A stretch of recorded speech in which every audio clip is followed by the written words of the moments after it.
Every journey begins with a single step, but the road to purpose is built with faith, family, and a calling greater than self. From childhood, shaped by a legacy of ministry, to serving in foreign missions, on the football field, and in the front lines of faith, Pastor Thomas T. Davis Jr. has traveled a path like no other. Now, 1 year into his leadership at Riceville Mount Olive Baptist Church, we sit down with Pastor Davis, not just to reflect on his first year, but to discover the man behind the message, the moments that shaped him, and the future ahead. This is the road to Riceville. How you doing, Pastor Davis? Hey, bless your heart. I'm doing well, sir. We're definitely glad to speak with you today. Thank you for joining us today. We have a few questions we're gonna get to today. We're celebrating 1 year. How does it feel? Sir. Oh man, I'm still pinching myself. To be honest with you, I'm still pinching myself, and that's one of the things I tell people every time I step into the pulpit. I pinch myself because it feels as if it's a dream that's coming true. It's flourishing before my eyes. Absolutely. So I'm grateful. Absolutely. God is definitely good. Yes, sir. Yes, sir. Okay, well, let's go ahead and get it started. We're going to take it all the way back. All the way back. So, before the pulpit and the pastor role, who was young Thomas Davis? Oh, my God.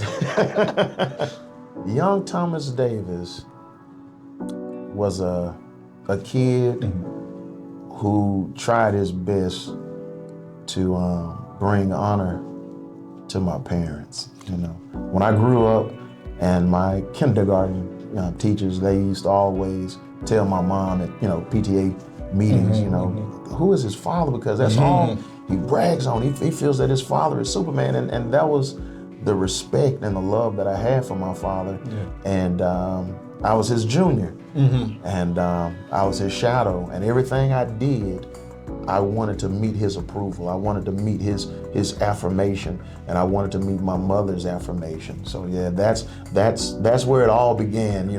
I can recall my younger brother and I, growing up, we're the two youngest of the siblings. Okay. And so we had sisters and brothers in the neighborhood and everything. They're gone playing and everything, and we couldn't leave off the porch. Right. And I never will forget my younger brother and I. We went to my mom. She was sitting on the porch, and she was watching us. And we both went and petitioned her. We want to leave the porch. We want to go further. And if you don't let us, we're gonna run away. Yeah. But those were humble beginnings, man. I grew up in Jackson, Mississippi. Ooh, okay. It was such a good time. And then having older siblings, that kind of helped shape who I am as far as culture, as far as music, the many genres of music. Yes, absolutely. And uncles and relatives. We had a big family, man. My mom's family, there were 11 siblings. Wow. My dad's family, there were 6 siblings. So whenever they got together, and everyone had children except for one uncle. So when we got together, it was like a conclave or something. It was grand. It was great, and that made me really appreciate family. And that's also what created me the personality that I have. I can be an introvert when I want to, but I don't have a problem being myself and blending in with the crowd, if you will. Okay. Now, you mentioned your family. Your family has played a huge role in shaping who you are. Can you tell us about your parents and your grandparents and the values that they passed down to you? Oh, yes. Well, as we were discussing earlier, so my mom, her maiden name was Deborah Ray. Okay. We come from the Rays. Yes. And my grandfather, who was the Dr. Reverend Thomas E. Ray Sr. Okay. He was the family's pastor, and he was also the pastor of my dad's family. So my mom, she was the lead sopranoist in the choir. She was the apple of my grandfather's eye.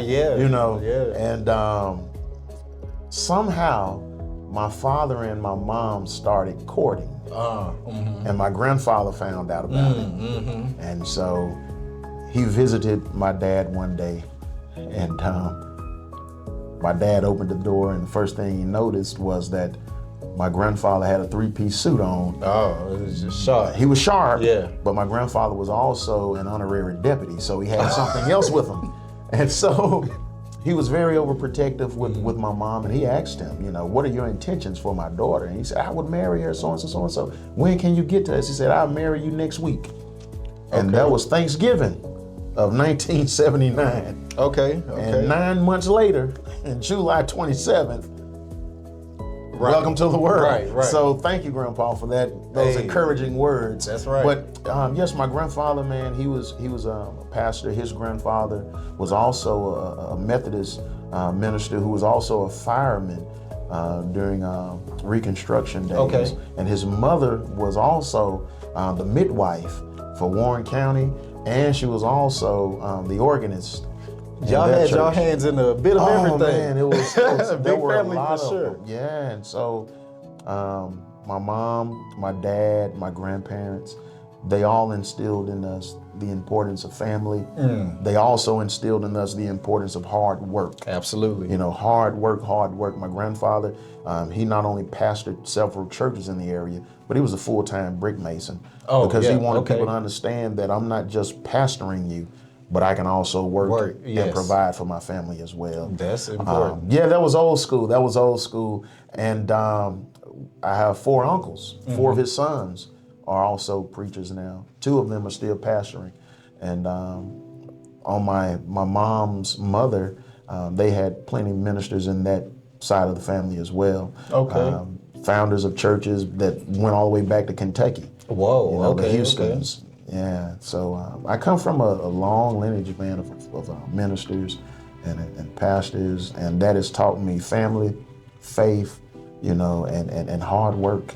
So you've had a huge background, a long background of ministers in the family. Okay. Now, I want to touch on your football picks. We've seen a few of your designs and your construction projects also. Was there another dream before Riceville? Yes. Before the pastor thing? Before everything, man, as all young Black Americans, boys, I always dreamed that I would have played in the NFL. NFL, absolutely. And man, that was my dream. I was very good. I was very good. My role models at that time, whom I studied, was Steve Atwater and Ronnie Lott. Oh man. And I wanted to be like them so bad. I would watch their films. I would do the same drills they did, and I would hit you. I didn't care how big you were. I would run through you. And so they really shaped my football aspirations, and I was also pretty good at track and field. Okay. And I'll say this, part of the reason why I wanted to play football and run track, to be honest with you, I was trying to be like my older brother, because he played football, he ran track, and then one of my uncles was very good at football and track also. And so I found myself running 110 high hurdles, 300 intermediate hurdles, and also I was the anchor leg for the 4x200. Now, quick story, to show you how fast I was, it was a city track meet, the city championship, and I was in the lead on the 300 hurdles, and I failed. And I'm disgusted. I'm on the ground. I'm dusting myself off. And the crowd is hollering, run! Keep going. And I got up, and I still came in second place. Oh, wow. After a fall? After a fall. Ooh. So I had some some to wheels, have been man. moving. Oh, yeah, I had some wheels, but God had other choices for me, man. Had other plans for me. And I'll come back to that as well, as to how football and how having my mind and my heart set on one thing, how God has a way of turning that around 360. You got that right. And since you mentioned football, I got a clip from the newspaper. Let's talk about some Callaway football. You were making a few headlines back in the day. So this article says, from Brian Albert Broom, he wrote, Central's Kendrick Hollins tries to escape the tackle from Callaway defender Thomas Davis. You had to have been bringing some serious heat in order to have a moment like that in the newspaper. What do you remember most about those Friday Night Lights? Man, well, I gave my all, man. Mm-hmm. That was I was always taught, man, just leave it all on the field. And that night, I was hitting. The guy's name was Hollins, Mm-hmm. and his family and my family are from Madison, Mississippi. So there was this rival thing. Mm-hmm. And needless to say, Hollins and the school was Madison Central.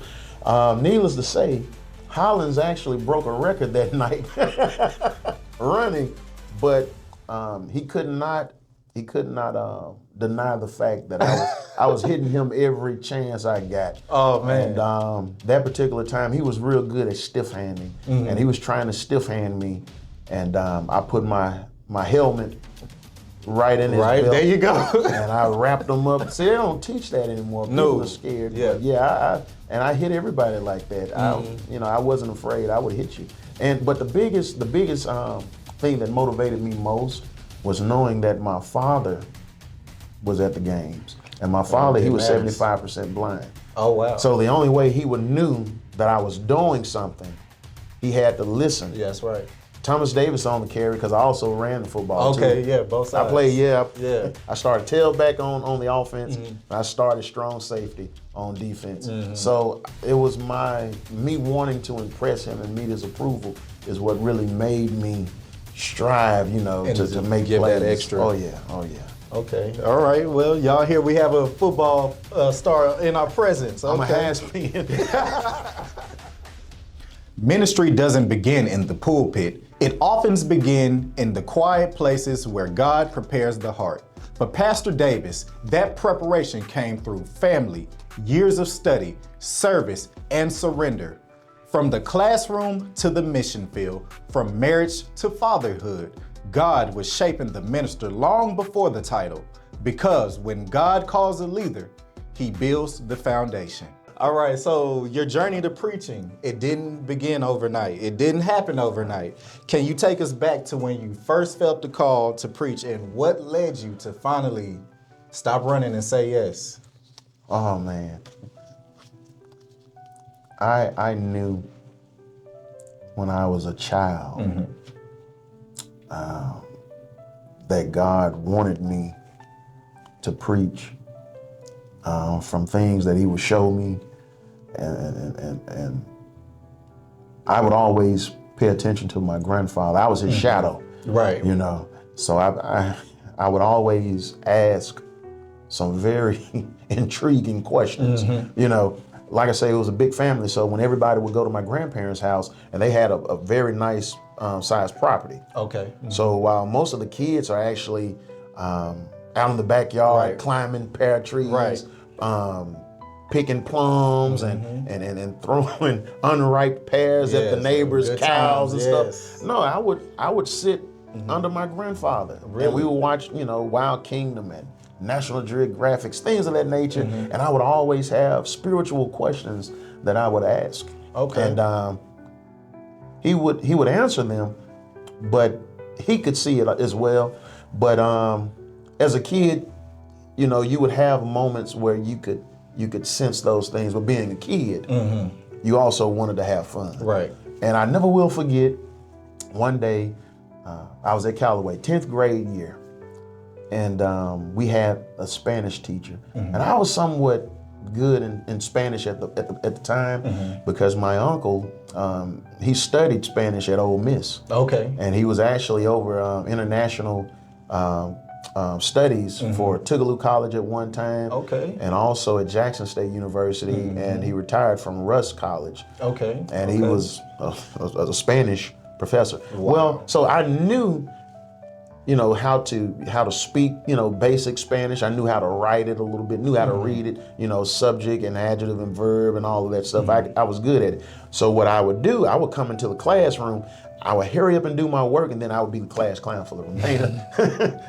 I'm just saying. That sounds familiar. But one day I came into the classroom, I was the first student in there, and my teacher at the time, she was from Purdue University. Yeah. had recently graduated Purdue, ran cross country at Purdue, probably weighed 100 pounds with wet clothes on, tall, skinny, white lady, and she was very nice. But one day I came into the classroom and she was just sitting there, going through her teacher plans and whatnot. And as I'm taking my book bag off, she notices that I'm there. And she said, Thomas, I'm going to ask you a very personal question that could get me in trouble. I said, okay, well, ask. She said, what religion are you? I said, oh, well, that's easy. I'm a Christian, Southern Baptist, blah, blah, blah, blah. And she said, oh, okay. So I'm steady, unpacking my book bag. Don't think nothing and of she it. says, God has been telling me that there's a student in my class who's supposed to be preaching his word. So I'm like, oh, really? Okay, well, you need to tell that. Right, I'm Who is thinking, it? you're not referring to me. Right. So I'm steady, unpacking and everything. And I tell you this, man. She said, when you walked in, the Holy Spirit touched me and told me it was you. And at that moment, the convictions and the feelings that I felt when I was a little boy came back. And I mean, they never turned me loose from that point on. And I never will forget, I asked God the stupidest thing anybody could ask. What's that? I asked God, I said, I will preach your word, but will you let me grow up first? That is the most, oh Lord. Yeah. Because God will give you what you want. Absolutely. And he allowed me to grow up, and I experienced some things that I know weren't really meant for me, but that's the road I chose. That's right. We But gotta here's be the careful. thing. Yeah, here's the thing though. It's God's will is permissive and sovereign. I don't care how you do it. You're still gonna wind up where he wants you in the first place anyway. That's right, absolutely. So yes, so now I'm at Southern University, and I'm wrapping up football. My eligibility is gone, and I'm still teaching Bible studies at the apartment complex where I'm in the middle of the hood. I mean, I'm Southside Baton Rouge. I'm a stone's throw from LSU's campus. Yes. And I'm in the hood. I mean, I'm hearing gunshots every day, but that's the place I could afford to live. Right. But I was able to allow God to use me, man, to teach people the Bible, men. And I never will forget one night, the Spirit of God was on me heavy, man. And I prayed, and I could hear God tell me a few things. And I never will forget, I had a dream that I was at a typical meeting, because sometimes we would actually meet with some of the students of LSU, and we would meet at LSU's union. Okay, student. And after we would, go through Bible studies, we would all hold hands and everybody would take their turn in prayer. Okay. And when it became my turn to pray, I bowed my head, and as I'm praying, I looked up and I was praying over a congregation. And that was when it really hit me. Hey, the only way I'm gonna have peace is if I yield. Yeah, absolutely. And not too much longer after that, I went home for spring break, and I told my uncle, he was actually the next pastor who followed my grandfather when my grandfather passed. Okay. So I preached my first sermon under him. People say it sounded like I had been preaching for 30 years. Hey, that's a good start. Yeah, I mean, but I was shaking so hard, man, my papers went everywhere. But I never will forget that, man. The reason he came, that was my first sermon. Okay. The devil comes but to steal, kill, and destroy. That's I have come that they may have life and have it more abundantly. I can remember it like it was yesterday. And my uncle at the time, he made a statement that I didn't understand at the time. He said, young man, I'm so proud of you because you've heeded God's call for your life. However, I'm sorrowful at the same time, because your call is actually going to create lonely moments in your life. That's right, man. It's just for sure. And I can tell you there have been some times when nobody could understand me. But yeah, that was my come to Jesus moment. Okay. So from early education to earning your master's of theology, how did your academic path prepare you spiritually and emotionally for the weight of the ministry? I know you just mentioned them lonely moments. How did it prepare you? When I was at the time it was Houston Baptist University, and now it's Houston Christian University. But my pastors had always encouraged me to go back to school and work on, your master's in theology or divinity, theological studies, whatever. They always encouraged me to go back and do that. And even my college pastor, the Reverend Shelton Charles Dixon out in Baton Rouge, he was the first to make mention of it while I was still in college. And then my uncle, he also, instilled that in me as well. And my uncle told me, he said, hey, listen, it's very important that you enjoy the journey. Enjoy the journey. Yes. Because the journey is gonna really expose who you are, who you really are as a person. Your personality, your character, your integrity is really gonna create aha moments about you and your relationship with God. So enjoy the journey. Something a little bit more personal. You're a husband and a father, just like myself. Yes. I'm outnumbered by my girls, but you got boys. So what have those roles as a husband and a father, what has it taught you about love, leadership, and faith? Well, I'll say this. Being a husband and being a father, it teaches you patience. Oh, that's for sure. It teaches you long suffering. Yeah. But it also, it teaches you as to how to communicate with people. And that's something I think that couples, they're always learning something about each other. I don't think that journey ever ends until God separates you through death or whatnot. But being a father, man, we have 3 sons because we kept listening to her parents and my parents as to how cute a little daughter would be. So that's how we wound up, with 3 sons. And my first son, Thomas, he was actually born on my father's birthday. Wow. Okay. And so that was like a no-brainer. Hey, right, yeah. Your name is going to be the third. You're going to be the third. Yeah. So, but being a father, man, really taught me how to enjoy my children, because I could see something in each of them that was a reflection of me. Absolutely. A reflection of my personality. Absolutely. And then it also caused me to ask those questions. Lord, was I like this? Did I really do things like that? Is this really my son? Yeah. But all of them, man, were introduced to Christ. They when they were born, their father was a preacher. Yeah. Okay. So they don't know. They never knew the old me. Right. They only knew my father's a preacher, and we're going to church. That's right. And it really paid off. I never will forget. We were taking my boys to school. They were at Casey Elementary at the time. We were still in Jackson. Okay. And it was the first day of school, and Josh and Thomas, they were getting ready to get out. And right before they got ready to open the door, I think it was Josh said, Dad, since this is our first day of school, don't you think we ought to say a little prayer? Man, my soul got so happy, man. I like the toilet parking lot up.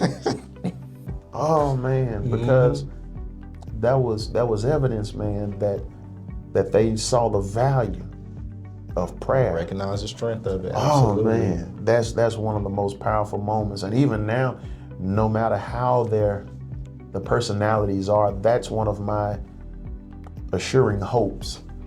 The fact that they still come to church, the fact that they still interrogate me after I finish preaching. My oldest son, he'll write 3 pages worth of questions. Yeah. Why did you say this? And that, and it's refreshing to see that. That's good. That's good. That's good. Okay, now the Bible calls us to go into the world and teach. Now, I've heard a few things about you doing some outreach out of the country. I want to specifically talk about your trip to Haiti. What did that specific mission experience teach you about ministry?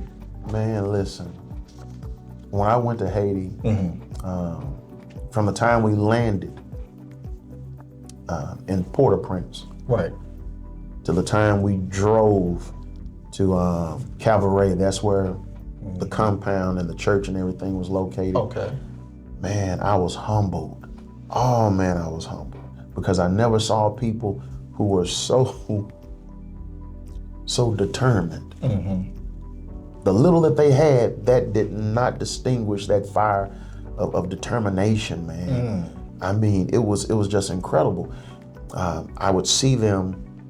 It's pitch black at night, and we're driving, and I saw like 5 kids standing in a circle with a candle. And of course, I'm gonna investigate. I'm like, hey, what are they doing? Right. And the bishop who we were with, he said, Reverend, they're doing their homework.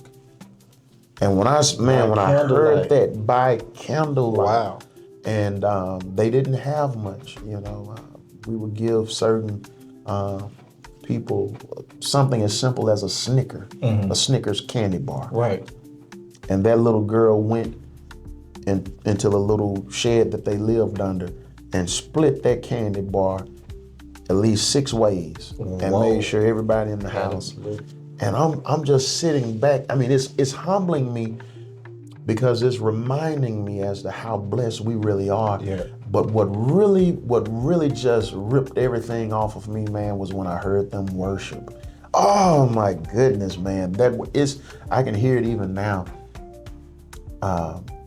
I had a master plumber who went with me the first time I went, because what I would do, my responsibility was to go with, an engineer and a plumber, and we would actually go and make sure that the facilities were operable. Okay. Making sure that the plumbing was operating and running water, and all of that before the nurses and the medical team and everybody came out. Understood. So it's Sunday, and we're trying to hurry up and wrap up so we can get back to the airport.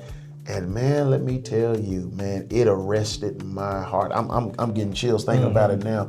Man, those people, they were singing a song, and my Creole, moi apprends Creole, I'm still learning. Yeah. But even though I couldn't understand what they were saying, the melody behind it, the passion, man, and the sound, the loudness.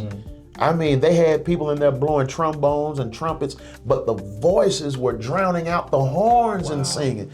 And man, I wanted to stop what I was doing and go in and participate, man, and worship with them. But that humbled me because it showed me these people praise me with a more sincere heart. And here you are, back in the States, running water, burning lights. Don't even think about electricity, instruments galore, correct, everything. And it takes a move of Congress, man, for people to really get in that spirit of thanksgiving. That was, man, that was a thing that really humbled me. And even when it was time for me to preach, they were very receptive. Okay, now every strong leader has a circle of friends. Who's in yours? And how do they support you? Who's in your circle? Oh man, I'll say this. I have an extremely small circle. Not that I never tried to make friends, but it never happened. Oh, understood. I offered my friendship, but it wasn't received to many. But that was God's doing, because as I matured in the faith, matured in my ministry, it's good to have a small circle. That's right. A small circle of people that first of all will hold you accountable. They're gonna hold you accountable. They don't care that you're on YouTube or you're a pastor of this and that. No, they know you on first name basis. That's right. And they're going to tell you, hey, Yeah. brother, that was wrong. That's right. Or that wasn't smart. Those This is how you people are fix important. that. Yeah. And so my circle is very small, man. I still reach out to my former pastors. I still reach out and have a very good relationship with Reverend S.C. Dixon in Baton Rouge, Louisiana. I still have a very good relationship with Dr. Andre Lewis, who's the pastor at New Faith. That is like he's a brother to me. Yeah. You know, he really has helped me in my ministry. So, I mean, man, I can never repay him. I can never repay him. Those people are extremely important, extremely important. And then, you know, of course, I have my very unique pastor, Reverend Terry Keith Anderson. Heavyweight. Oh yeah, but you know, what keeps me humble with him is good preaching is not taught. That's true. It's caught. You know, and for people like that to invite you into a fellowship with them, oh man, the things that you'll learn if you just be quiet and stay humble. Every calling has a destination. For Pastor Davis, that destination was Riceville. But accepting the call is only the beginning. The true journey starts with a vision, leadership, and heart for the people. Let's take a closer look to what brought Pastor Davis to Riceville, what's been built in the first year, and what lies ahead for the community. Now, let's shift the focus to Riceville. Sure. All right. Now, what was the driving force that led you to the Ville? It was nothing but God. That's right. Man, let me tell you. Right. I never will forget, man. I was afraid to apply. I really was. I can imagine. I was afraid, man. The first church that I pastored, I didn't get it on the first chance, you know. And it was the same way with Riceville. Yeah. And I was afraid, man, because my personality, I fall in love with people too quickly, you know. And if I'm preaching to you, man, I have to love you, right? You know. And I didn't get it the first time, but God has a way of preparing the people for the future pastor, but He also has a way of preparing the future pastor for the people. That's right. And it was so evident.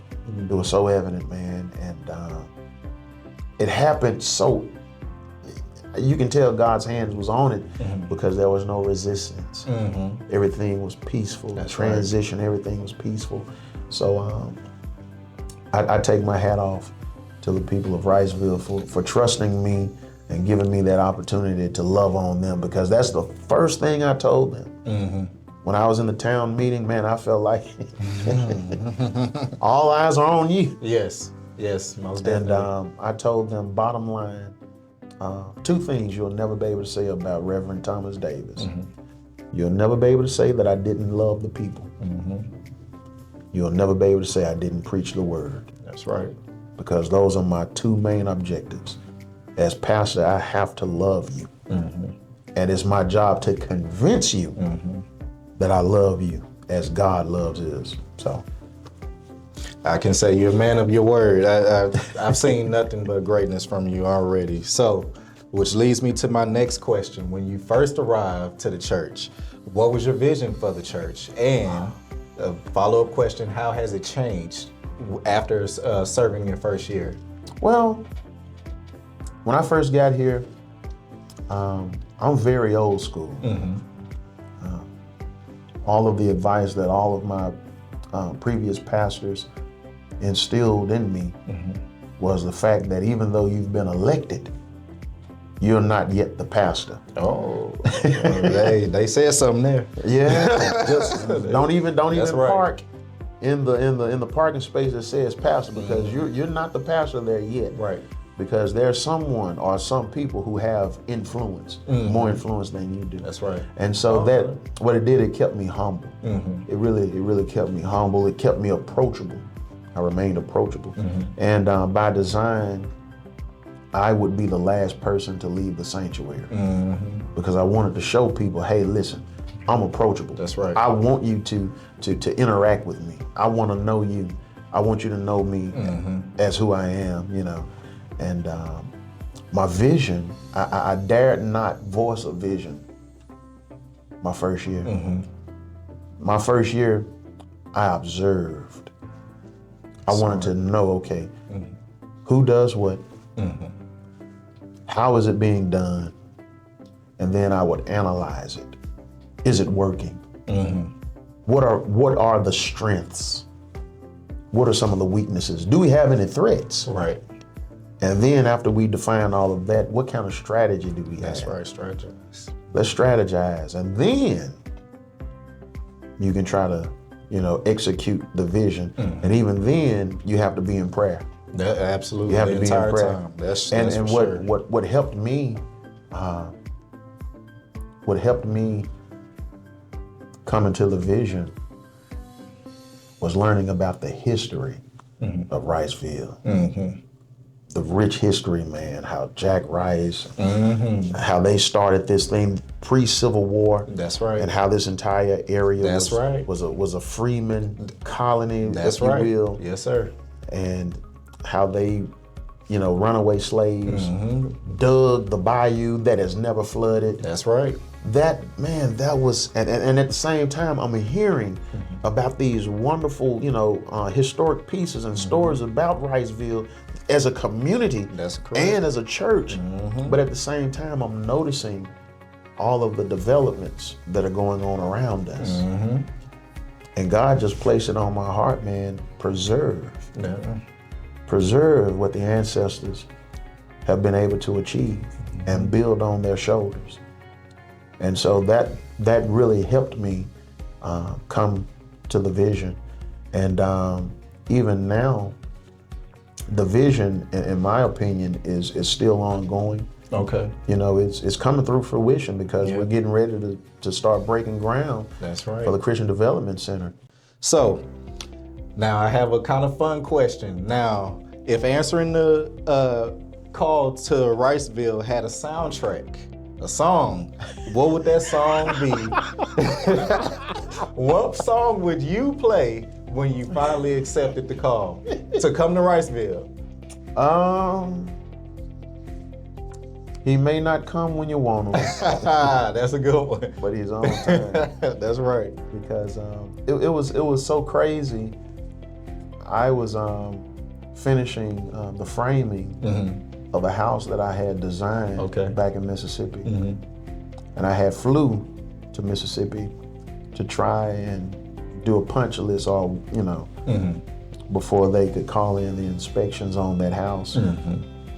And I got a phone call that Sunday because I was going to try to wrap up so I could hurry up and get back to Houston so I can go to our little event that we had at Lily Grove that afternoon. And I never will forget, man, my wife FaceTimed me and she never does that. So I'm like, man, what is really going on? And so I answered, she said, where are you? I said, I'm on the job site, and I panned the camera so that she could see it. And she said, I think you might be the next pastor at Riceville. And when she said that, I started laughing. I was like, girl, please. I said, I don't count eggs until he hatch. That's right. So that's listen, right. Let me call you back. And whoop. And as soon as I hung up, I immediately finished my little, walkthrough. By the time I got to the airport, I'm getting phone calls from 5-6 other people saying the same thing. I had no idea what was going on. And later on that week, I received a phone call to meet with the deacons, trustees, and everybody. So it was humbling, man. But yeah, that would be my soundtrack. Okay, that's a good song. Yeah, he may not come when you want him, but he's all time. All right, now we have another fun little segment for you. It's called Photo Roulette. Now, I had a few people dig up some stuff on you. Now, I'm going to show you these pictures, and I want you to just give me a brief description of what we're looking at. Right. So, this is the first one. Now, this first one I'm gonna show you, it kind of looked like something me and my homeboys would have taken back in the day. So, this is the first picture. What do we have here, Pastor? That's actually my senior prom. Okay. And I'm in the middle. Yeah. Fred Collins, my cornerback. Oh, okay. Tim Allen, who we call Show Pig. And let's see, John Bell, my best friend. Really, all of these guys, man, are my best friends, man. Football, band, basketball, track. Okay. This one, I looked at the picture. It looked like you a bit outnumbered, but I'm gonna see what we got. What is this right here we're looking at? Oh, oh man, this is when I my first semester at Clamp Divinity, which is at Anderson University in South Carolina. Okay. And man, they are some great brothers in this picture, man. As you can see, I'm the only Kappa. That's why, I see that. Dr. James, and actually this gentleman, he was one of the directors of students affairs and things of that nature. But man, those brothers, they really took care of me while I was out there. All right, it looked like a family reunion picture. Is that what we have here? Man, these are my siblings. Okay. This is my oldest brother, Kenneth Ray. He's a retired major. Okay. Airborne Ranger Army. Oh, wow. This is my middle sister, Wendy Spencer. She's in Detroit. This is my mom. All right, Mom. This is our youngest brother, the tallest. Yeah. Nicholas Davis. Okay. This was our youngest sister, Tammy Terrell. She passed back in 2020. This is our oldest sister, Lisa. I just married her and her husband, Woody. Okay, congrats. And she's in Miami. And this is my brother that's right over me. Timothy Mashawn cousin. We used to call him Black Jesus. But I love my family. I learned something from all of them, especially Timothy. We were in daycare together. He's 3 years over me, and he was my protector, and he would fight at the drop of a dime over me, man. But spiritually speaking, I didn't even know what forgiveness was. Right. He taught me on the playground at Bethlehem Center. Wow. I never will forget that. Okay. Never, yeah. Okay, now I have one more picture for you. I was told this one is kind of special, so let's see what we got. That's my uncle, man. Really? Yeah, that's Reverend Thomas E. Ray Jr. Okay. Yeah, that's my uncle, man. When I started preaching, I preached my first sermon under his leadership. Okay. And he was the one that really, pushed me to actually be considerate in going to get more education. All right, so here we have a childhood photo of you at 3 years old, standing beside your great-grandmother and great-grandfather. What would you say if you could go back to that 3-year-old little boy? What would you say? Oh, man. Embrace, your family. Embrace the richness and the history of your family. My grandfather, that was his mother, and so the history, man, that they would share with us, in those days, they would pass down family traditions by word of mouth. Correct. And my grandfather, man, he was a great storyteller. Oh, man, he could tell stories, man. And his mother, she was, from what my mom and my uncles and aunts would tell us, that she had a voice out of this world, but she also could laugh. Like you could hear her laugh halfway across Vicksburg, You know, because that's where they were from. Okay. Out of Vicksburg, Mississippi. But if I could go back to that 3-year-old, that's what I would tell him. Embrace, you know, those rich moments, man. Because besides my father, my grandfather was my best friend. I always wanted to be like him. All right, Pastor. Now it's time for some rapid fire.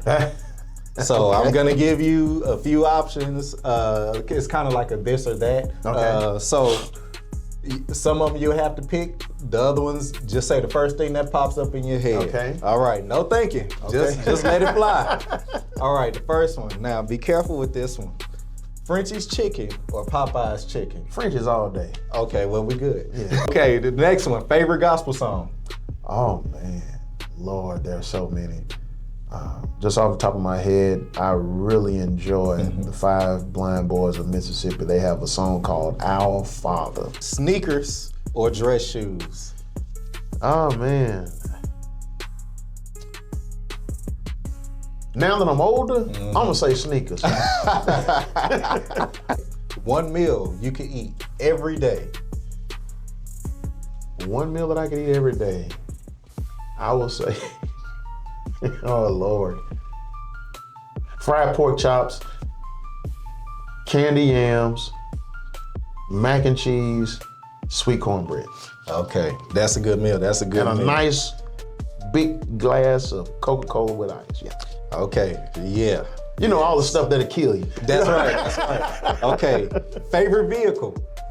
Oh man, my favorite vehicle is actually, it's a foreign car. And it's very expensive. It's a Lamborghini. Woo, yeah, you're right. Yeah. Suit or no suit? I like suits, I really do. One word to describe your first year at Riceville, just one word. Anything you think of. Diverse. Okay, one ingredient you should never forget in sweet potatoes. There's gonna be a lot of answers for this. But Butter. let's see what you, okay, butter. Butter, you have to have butter. Now, this is an easy one. I already know the answer to this one, but Okay. this is for everybody else. And you could tell the truth or, you know, we keep it in between us. But Okay. who is your favorite church member?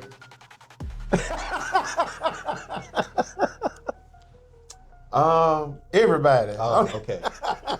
Okay. Yeah. All right. Yeah. Okay, now, Pastor Davis, in your first year, you've led with heart, humility, and vision. What's an encouraging message for Riceville and for those looking for a church home? Continue to love. People have to know you love them. When people can sense love, they let their guards down. That's right. And that's what I want to encourage the people of Riceville. Continue to love people. You know, that's actually our token. That's our banner. That's right. That's how people know that we're actually Christians. That's right. Because we love each other That's right. and we also love them. That's true. Okay, Pastor, as we wrap up, in just one sentence, complete this phrase. The road to Riceville has taught me. The road to Riceville has taught me that patience goes a long way. Okay. Patience goes a long way. There were some things that I endeavored to do, and it taught me to kind of back up, re-examine, and be patient with people. Which goes back to what my uncle encouraged me: enjoy the journey. Don't be too quick to get out of the journey, because you'll miss something that God is trying to show you. So, yeah, the road to Riceville has taught me patience. If I could tell myself something, that's what it would be. Be patient. Be patient in what God is doing in your life. That's a good one. Okay, Pastor Davis, that's all the questions I have. I hope I didn't scare you off too much. No. I really enjoyed it, and I'm humbled to be here, man. I mean, I truly mean that. And it's my goal to allow God to use me however, wherever, and whenever. Okay, Pastor. Well, we at the ATV News team have a little bit of something special for you. All right, this what we have here is our ATV News shirt. It says, "Ask me what's happening at the Ville." Hey. We appreciate your time. Thank you Bless for you, sitting man. down with me. I'm sure the church family also appreciates everything you've done. Every road has a story, and this one, the road to Riceville, has been paved with prayer, purpose, and people. It stretches from childhood photos to family legacy, from football fields to foreign mission fields, from study halls to sanctuary. At every mile marker, God was guiding Pastor Thomas Terry Davis Jr., not just to a church, but to a calling. To Pastor Thomas T. Davis Jr., congratulations and thank you. To the Riceville family, let's continue moving forward. And everyone watching, may your road lead you to purpose just as Pastor Davis's has on the road to Riceville. I'm Tremaine Williams. Thank you for joining us.